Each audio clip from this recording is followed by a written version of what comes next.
The Trump shooting, we just can't make sense of what the police were up to around the AGR buildings.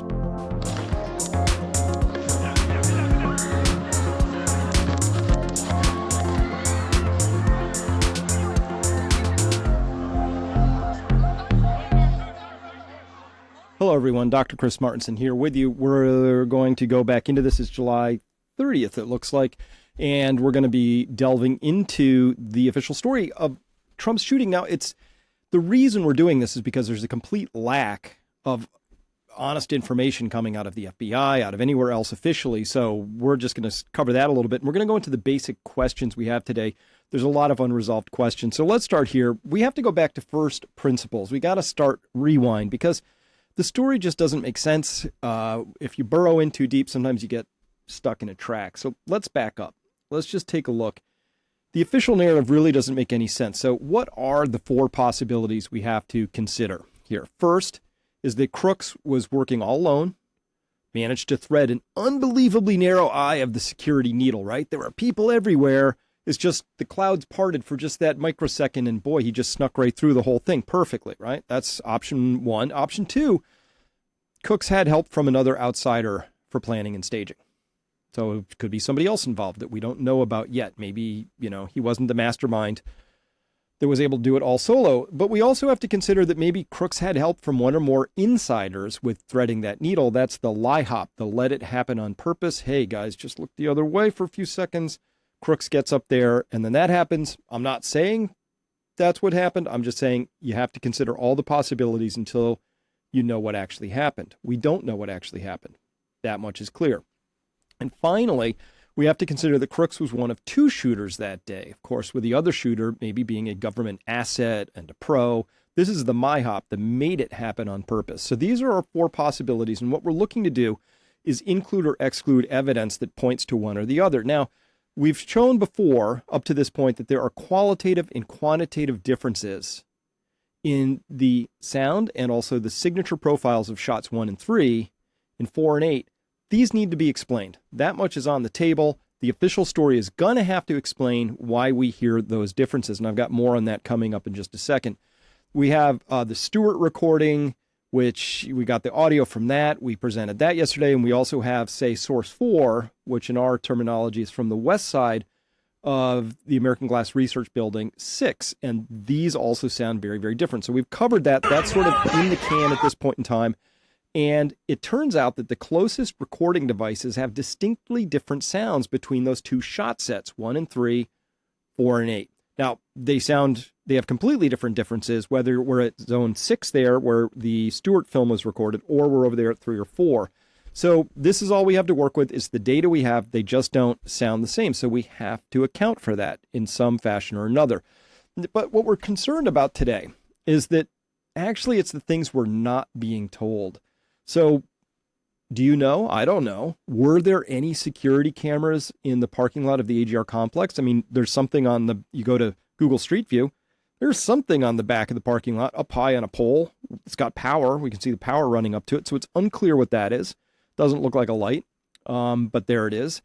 The FBI, for their part, have not come out and said there either were or were not any functioning security cameras. So this bothers us a lot because there's always the chance that they're going to come out with the security camera footage and we'll be like, oh, dude, why didn't you just give that to us like 2.5, 3, 4 weeks ago whenever they come out with it? Because that would clear up a lot. Here we are, we're guessing. In a vacuum, people have to step and try and make sense of things. That's why I'm here doing what I'm doing, because I care about my country. I care about the truth. I think we all deserve to know exactly what happened to the best of our capabilities.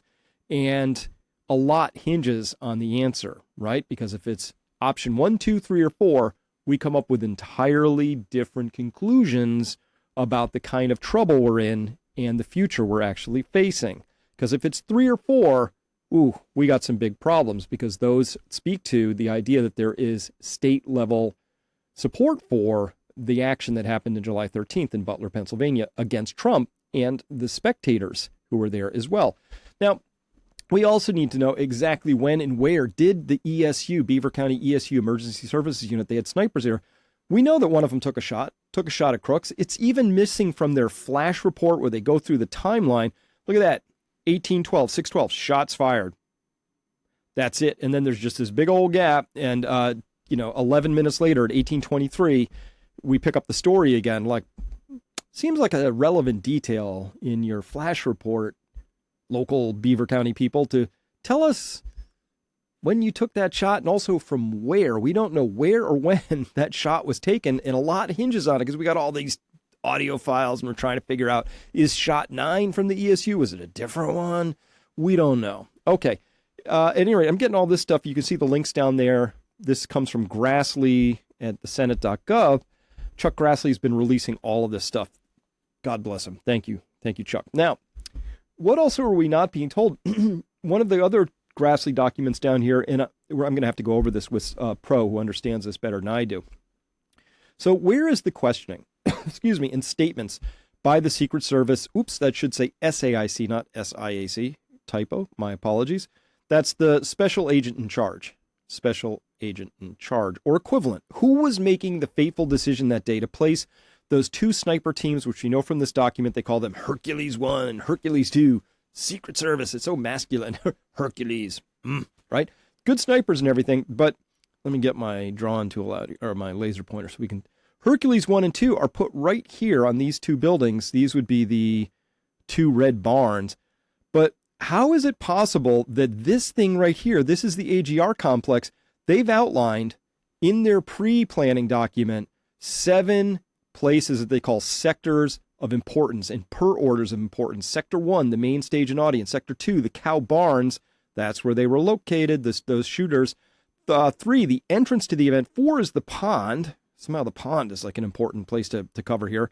The parking lot, the EMS and fire parking lot, which is way over here, and the dairy barns and hangars. How is it that the AGR complex wasn't even a prioritized important sector? It is literally a 9-iron from Trump's stage. Okay, just to put that into context here. By the way, to help us understand all of this, listen, this is out of my league. I don't do security setups like this. I've got a lot of data. So I'm actually going to join forces here with Gary Melton of Paramount Tactical. We're going to do a joint live stream on Thursday, August 1st at 3 p.m. Eastern Time. You can check it out and tune in through his channel at Paramount Tactical. You can find it at Peak Prosperity. We're either on YouTube. We'll also be streaming out to Rumble. So you choose wherever you want to go. It's going to be a lit conversation because we're going to go back and forth and try and resolve all these questions and more about the security failures, but with somebody who has many, many years of setting up exactly scenarios like this. Can't wait to talk that through with Gary. Great guy. Now, you know my red, yellow, green matrix here, and green evidence is stuff that we think we know for sure. And we have to add a couple of items to our list right now. One, we know that Crooks had the rifle in his arms when the first LEOs got on the scene. We can see them prying it out of his cold, dead hands. So the idea that he was many feet away from his rifle is just they took it out of his hands and moved it away. So that's settled. That's in the green. Also, we now know it's green evidence, thanks to the Grassley releases, that Crooks was solidly on the radar of the Beaver ESU and all the local police and the authorities and command center for a long time. Crooks was on their radar over and over again, not just like once somebody noted like, this is weird, over and over again. So we're going to cover some of that today and then in more detail on Thursday.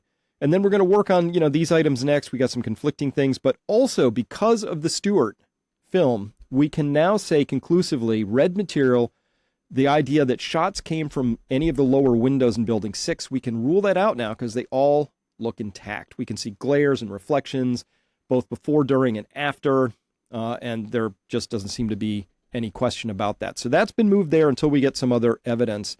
And we also need to, why has the FBI not held a single press conference to keep us informed since July 14th? That's 16 days ago here at the time of this recording. Here's a screenshot. I just took this today at 2 p.m. There it is. Last update is July 14th, and there's no information. There's no information that's given there. So that's the last. It's in the negative space where we sometimes figure out what it is we're not supposed to be looking at. So the silence is deafening right now, no question about it. And so here we are trying to fill in the gaps on one of the most important and of the highest possible set of implications events of your lifetime. I mean, this is a big deal when somebody takes a shot at the king, as they say, and miss. When you take a shot at the king, you best not miss. Right, Tom? All right. So we don't know the exact make and model of the gun. And so I got a call. I spent a few hours on the phone yesterday with some really helpful gentlemen who helped me understand that maybe that was a piece of data I needed to consider. Like, why aren't we being told about the make and model of the gun? And it turns out maybe the reason helps us explain how it's actually was just one shooter. And so the guys at Raven Geostrategic, GWN, SPM, and JMB, thank you guys. Really, really big helpful. There they are. There's their site and their services. They helped me understand something, which is that this gun here, which we get from one of the helmet cams, you can see this, I don't know if it's this person's helmet cam standing here, that's their shadow. But you see these two things I've marked with the black arrow and the white arrow? Those confused me when I first saw them just a little bit, and I didn't focus on it. The guys at Raven Geostrategic, they have a friend who helped them understand, said, listen, those look like 90-degree side-mounted sights. So normally if you have a rifle, you have a set of posts, iron posts, right? These are your iron sights, right? 2 in the back, 1 in the front. Okay. And normally these are put right upright, so the whole gun is upright and they're on top. And then you can put a red dot also coincident with them. But if you notice here, the red dot is on top, which is that thing you look through. It's 0 magnification, has a little dot, red dot in the center. But those two things in the black and the white arrows are iron sights that have been mounted to the side of the gun, so that if you tip the gun sideways, now they're upright and you can aim down the side. That way, if you have a big, long magazine out the bottom, you can tip the gun on the side and keep a low profile. So if that's the case, whether or not, Crooks was really low down to take those shots or not, what we know is that because of that, and because also here, we don't know exactly what this is, but we can start to guess, he's got a muzzle device on here, which is going to help spread, could be a flash suppressor. I don't know the exact model of what he's got there, but it's going to spread the gases out, and it's going to actually shoot them side to side. Right? JB helped me understand this. It's going to shoot them side to side, so that way, if it's shot the gases down, boy, now you have a muzzle kick problem because it's shooting gases down, your barrel jumps, your barrel already wants to jump. So it shoots them out sideways. Now, but if you tip the gun sideways, right, we're going to rotate that thing over. So those two sights are now on top of the gun. What's going to happen is a number of things, 2 big things we have to keep into account. First, when we tip it up like this, those gases are now ejecting in a very different direction than if you have it this way. So could this explain the differences we're hearing between shots 1 and 3 and 4, 5, 6, 7, 8? The gun's tipped sideways. Now the jet's gases are jetting up and down instead of left, right, according to the shooter's perspective. And if that's the case, are they just sending different echoes? Does it sound different? It definitely deserves an inquiry. So we need to consider that. Second thing to consider is that now the ejection port is facing straight up in the air. So now the brass is going to be hopping this way. So that may explain why we see there was brass sprinkled all around Crook's body. There were 3 in front. I believe there's 3 on the right, and I think there's 2 to the left of him. So that's not a normal brass ejection pattern. Normally it all goes out to the right and a little back. This stuff is sprinkled all over like fairy dust. So this may account for it. It may be that he used those 90-degree sights either for the first 3 or for the next 5. We don't know. But if he altered the orientation of the gun, that could explain some of what we're seeing. So what we're going to have to do, because this is how we roll, we're going to put the one shooter concept back in the mix. So I had moved it down a Crook, but now we're going to say the null hypothesis that Crooks is the only shooter. That is now back in a yellowy green. It's not all the way green. Hypothesis 1, there are 2 shooters. It's still in play. But we're starting to have trouble with the 2-shooter theory because we can't find a location for the second shooter that makes sense with the auditory data we have. So now we're back to first principles, which is what do we know? What do we not know? And how can we begin to make sense of this? Is the idea that Crooks took 0 shots, that's kind of orangey yellow, like pushing towards red based on the data we have right now. But again, anything you can do, if anybody has more video footage, we see that there are several people, particularly on the west side of Building 6, up back there all the way in the back. If you were outside of that second perimeter fence and you were at the AGR buildings, we know there's a bunch of people back there. In particular, there's a gentleman with his camera phone pushed up against a tree probably has some great footage. So we're kind of hoping that somebody else is still going to emerge who has more footage back there, because we need to know. Because there still is a very distinct, different sounding set of signatures back there on sources, both 3 and 4, over there on the west side of the building, under the big tree, and they just sound completely different. 1 through 3 sound very muffled, punk, punk, punk. And then the next 5 are very much louder and have more of a crack. And then number 9, don't know what that is yet, but that's something. It's either a shot or an inbound. We haven't resolved that yet either. But those first 3 sound so different, and that muffling would be consistent with 1 through 3 being taken. It's just sort of they're out of range. Now, is it enough to take your gun, tip it sideways, have those gases jetting this way? Does that throw enough of the sound up to make those first 3 sound muffled? Don't know. We're going to be running some tests, and we know some people who are going to be who are interested in running those tests. Need to know. I'm not convinced about that yet, but this is how we roll. If the data gets us there, we go there. We don't know who the municipal cop was who got boosted up. The Sea Crooks got boosted, but I don't know why, because there's a ladder right there. We don't know. Why didn't they fire a shot? Now, just today, we had FBI's Paul Abbott said a cop climbed to the roof of the AGR building at approximately 6:11, saw the shooter, radioed that he was armed with a long gun, and within approximately the next 30 seconds, the shots were fired. 30 seconds. That is forever. Hold your breath for 30 seconds. You'll be like, dang, that's kind of a time. Why didn't that cop fire a round off into the ground and get this party started? Why didn't they boost back up and start shooting over the edge? Just like something. This is bizarre.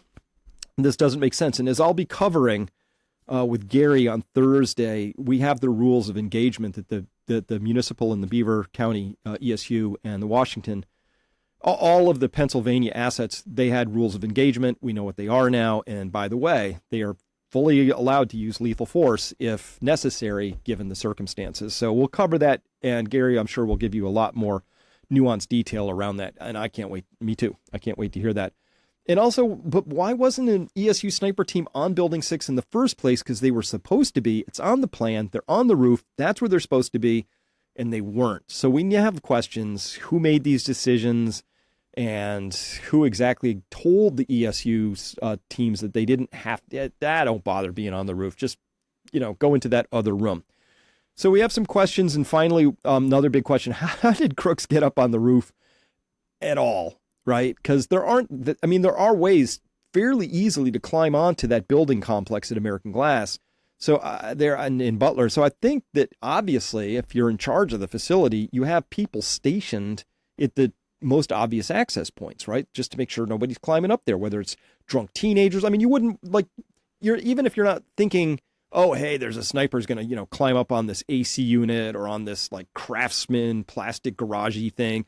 Even if you're not thinking those things, you're still thinking, I would feel terrible if some local Yahoo decided to get a little tipsy and just climbed up here and wandered out into field of view and got sniped by one of our snipers, either side, Secret Service or ESU. You definitely want to keep people off the roof.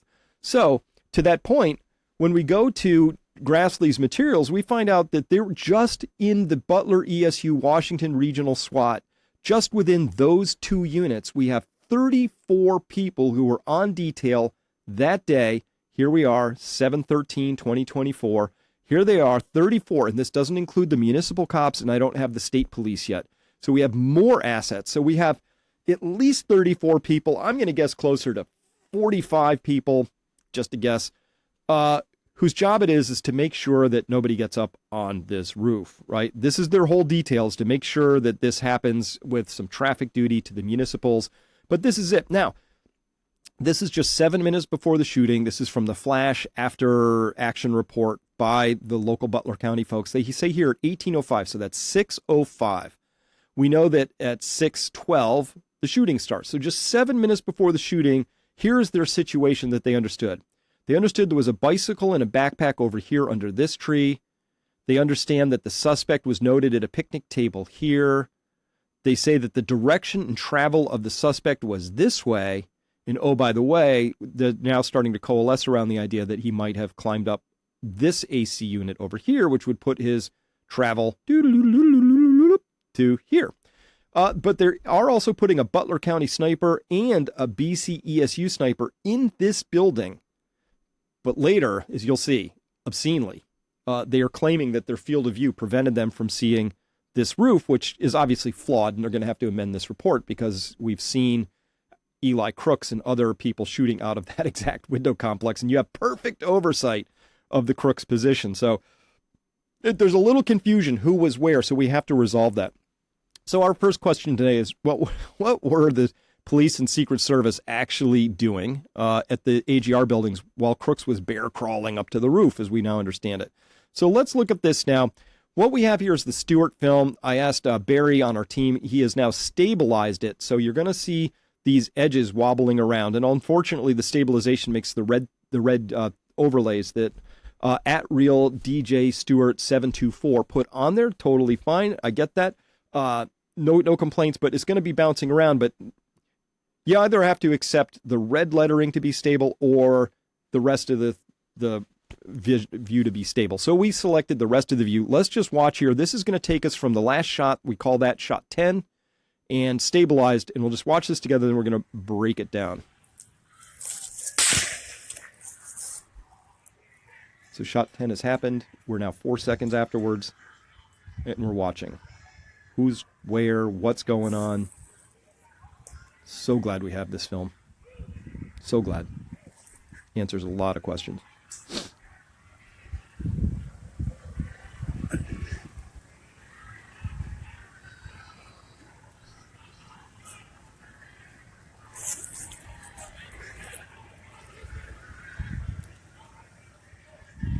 We see a lot of people up back in there. Okay. So for the first minute, this is just everybody kind of going, what happened? But notice you don't see... Get down, guys. Get down. Yeah, just get down. Get behind this tree with me. Get behind this tree. Get behind this tree, guys. That's David. No. That's Dave Stewart. Yeah, here. They fucking picked that dude off. Did they pick him off? Fuck yeah, I saw a big poop of hair go up in the air. Oh, They fuck shot him right yeah. in the head. Fuck yeah. Big poop of hair. Holy shit, guys. What happened That's over here? fucking He fucking shot off.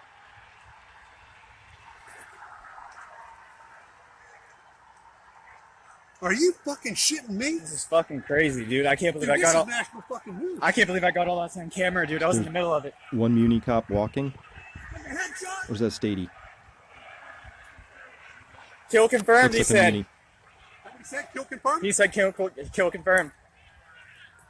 Now, people are starting to show up around that side. But first, here come two guys who are clearing windows. This is interesting. So here we are, a minute and a half in, and they clearly come from the west side over there.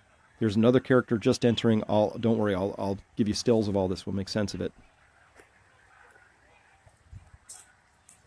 Okay, we're a minute 54 into this whole thing. There are plainclothes guys coming into scene here. Come around the side and look at all the law enforcement all clustered over there. We'll count them up in a still later.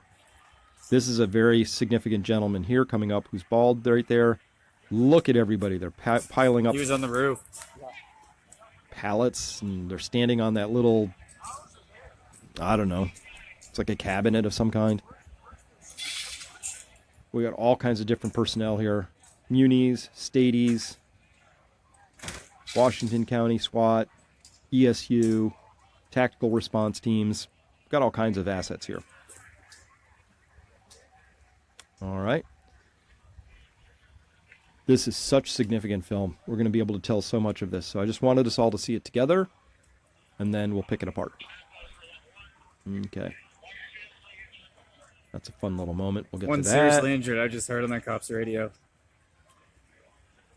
One seriously injured. That would be Corey Comperator.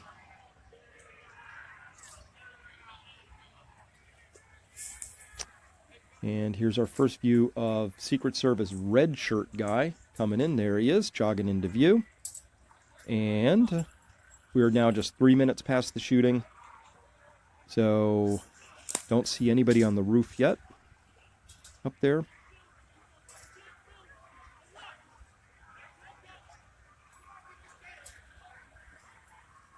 And they're going to go back, see if they can help these other guys make it through their secure tape fence right? So here we have pretty good view of what's going on, the first minutes, the confusion, how many assets are here, tons of law enforcement. A Muni cop just said, everybody's not law enforcement, get out. So he's trying to take command of the situation. That guy right there. I don't know if that's Sheriff Sloop or not. And here comes... Sorry. Yeah. Sorry. Get your name? Yeah, for sure. I got you. And that's it. Okay. So that's what we have. We have those 4 minutes. And so let's break that down because this is really key. So at 1 minute 32 seconds in, a minute and a half in, we have this entrance of this first gentleman here, and he's clearing windows like a pro. I mean, he's coming. He's not just walking past windows. He's going into windows like this. Now, unless everybody in and around this building is intimately familiar with exactly what your undercover officers look like, this is a dangerous job right here, to be running around with a gun when nobody knows if there's another shooter. You got other people coming in through the fence. They're all armed. This is an interesting situation right here because, in theory, we don't know if there are other shooters out there. And so when we look at this more carefully, this is what it looks like when it's not stabilized, just so we can see it in the other format. You see very clearly, that's why we stabilized it. Now you can see why we maybe made that decision. Look at these two guys. Here they come. Now, the thing we have to observe is that these two guys who are clearing windows, they're coming up each window, look in, clear, into each window, clear, and off they go. They came from the west side of the building. Now, the west side of this building is where all the people are there filming, and if you've seen the shots of Crooks when he's bear crawling up and he's there looking through the gun, that's the side of the building that these guys came from. So for a full 2 minutes and 33 seconds, there are people over there, which I assume includes these guys, but I can't be sure. But they came from that side. So you would think somewhere within that 2.5 minutes of people going, there's a guy with a gun on the roof right there. We have at least these two assets coming from that side of things. So let's name them. Let's call this guy Camo Shorts Guy down here. And then we have this guy in the tan capris. They're below the knee. That's a bold statement. So we got tan capri guy, fashion statement, I mean. And then we got Camo Shorts Guy. Okay. And this is our first appearance here that we see of what we're going to call ZZ Top Guy. ZZ Top Guy comes in as another undercover. And let me get my little piece back. Here we are. We got the one, and we got this new guy 4. I'm going to have to explain in a second. We got number 3. So 1 and 2, and then we got this guy coming into frame. We'll explain him. We got a Muni cop here. It looks like a state cop here. And then we got number 4, long olive pants, black cap guy, who, oh, and by the way, Bolo ZZ Top, right? So now we get a good look at the backs of the shirts here so we can start to identify these guys out in the crowd if we can get better shots, better video from over on the west side. I want to know, were these guys standing there just looking at Crooks on the roof, not really saying anything? Because that's be interesting information for sure. And here we can see long pants, a long olive pants, black cap guy comes racing in from the left, but it's just 3 frames. I don't know how far from the left. I don't know if he came through the fence. It's not really clear, or if he came from further out, if he was also back there. I don't know. But this is interesting. So now we have, I can count you 1, 2, 3, 4, 5, 6, 7, 8, 9, 10, 11, 12, 13, 14 people just in this frame, and we have a couple others out. I mean, we're accounting for it. There's a lot of law enforcement that are now here on the scene at T plus 245 after the last shot. 2 minutes, 45 seconds. There they all are, and they're all clustered, and they're all here. And I have to, hey, is that Greg? Greg, if you saw the ABC thing where the ESU sniper team came on, this is a gentleman there. And he looks a lot like this guy. I'm willing to make a positive ID based on that. And this is Greg Nickel. He is both a K9 and a counter sniper guy. And he has a long, if you see his shirt sleeve right there, this is a tattoo sleeve, matches with this tattoo sleeve. You can see his tattoo sleeve here, and here he is coming around the corner in an unblown up way. So I'm pretty sure that's Greg. So that means Greg, he's wearing a shirt with a Nike swoop on it, camo pants. He's got a gun drawn down here. So he is he running the undercover teams? That's interesting. And you know why else Greg stands out to us? I know you remember this, so let's go through this together. Greg stands out to all of us because of this. No. So this is the guy that Yes, that they sniper sent saw- yes, Beaver County sniper seen and sent the pictures out. This is him. Okay, all right, Rifle's right there, obviously. got it. So the bike in the back. Is he on that bike? With We don't that know. bike? We don't know. So I you're don't just know. treating that as suspicious device. Oh, one second. I believe the sniper that seen these and sent the pictures is right inside this building. Michelle, is Greg in there? Greg? All right, so if you go to that window that's open and yell for Greg, that's the sniper that sent the original pictures and seen him come from the bike and set the book back down and then lost sight of him. Okay. He's the one that sent the pictures out. I don't know if you got the same ones I did. I think I did. Yeah. He's like got his glasses on and he's.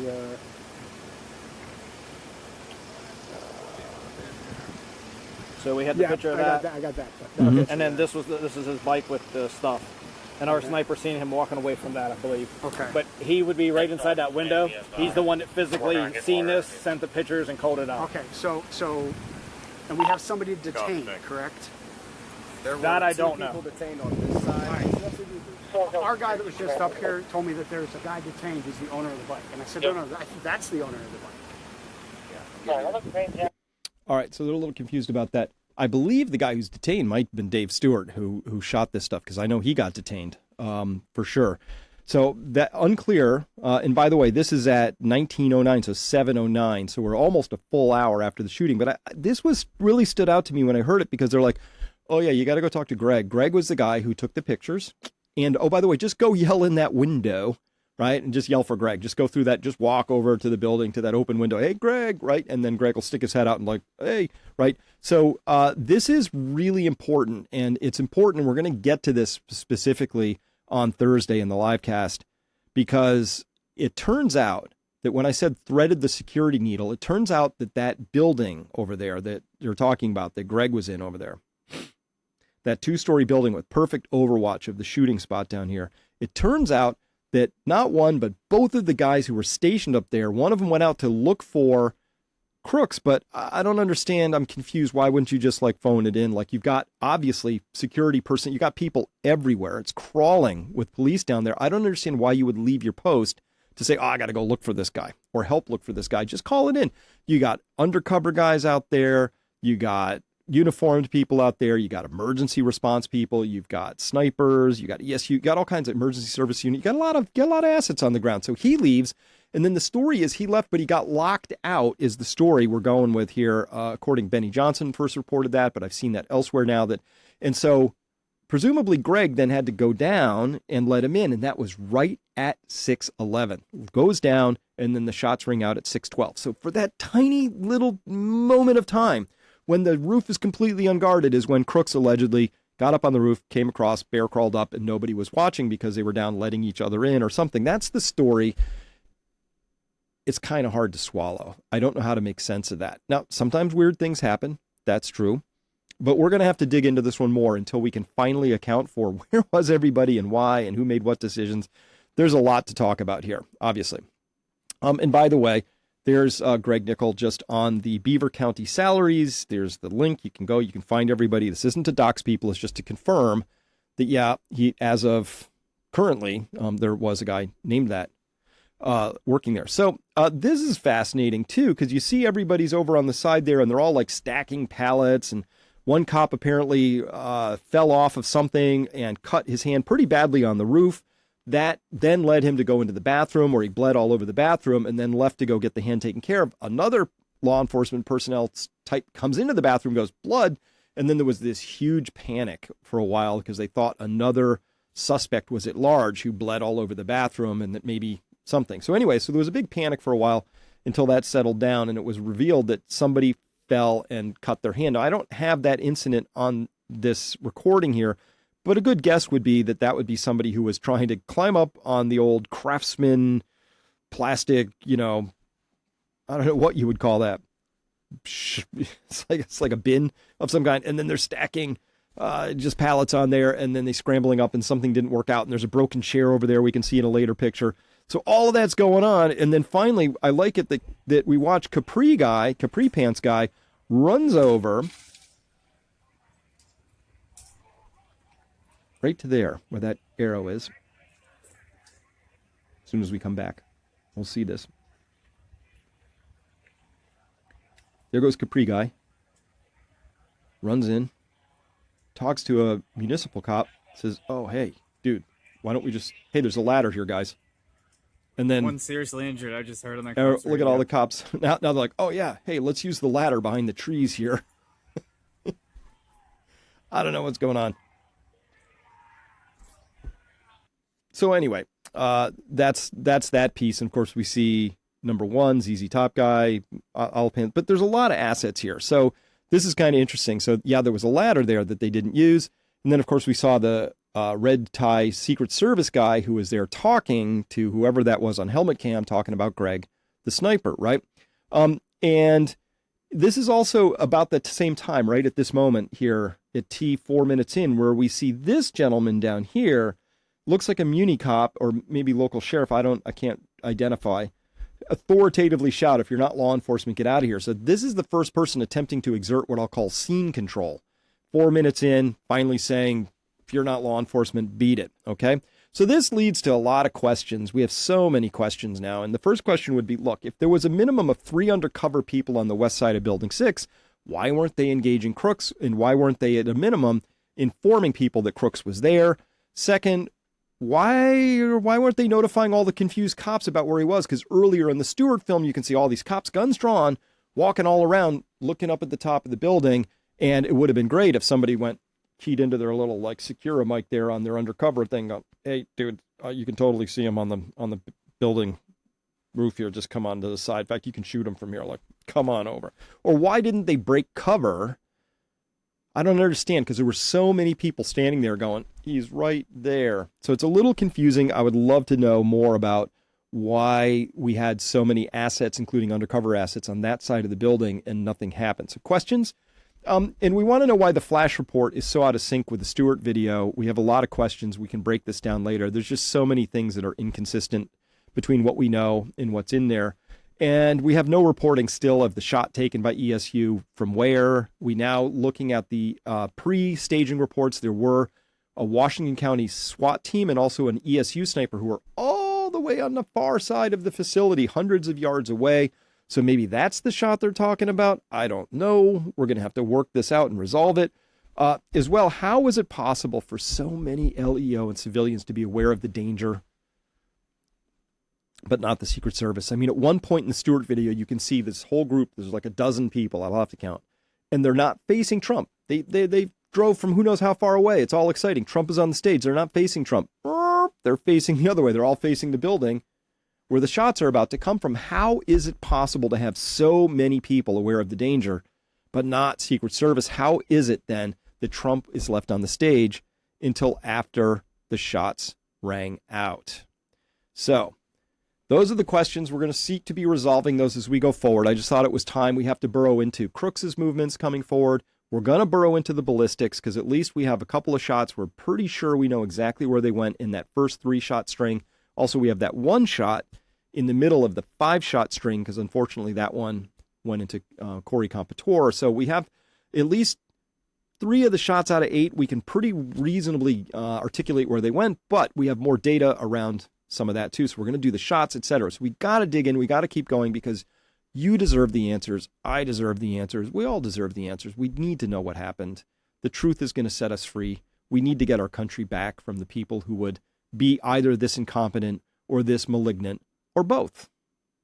So that's the report I have for you today. Thank you so much for listening, and we will be back as soon as we can with more reporting from a citizen's investigation. I'm Chris Martenson, the CEO of Peak Prosperity. I invite you to come by Peak Prosperity if you like this kind of reporting. This is what I do all the time. I'm an information scout. So come on by. We have an incredible community, and we got a lot of people back there chewing on this, and we're going to figure this out together. With that, thank you very much. We'll see you next time. Bye for now.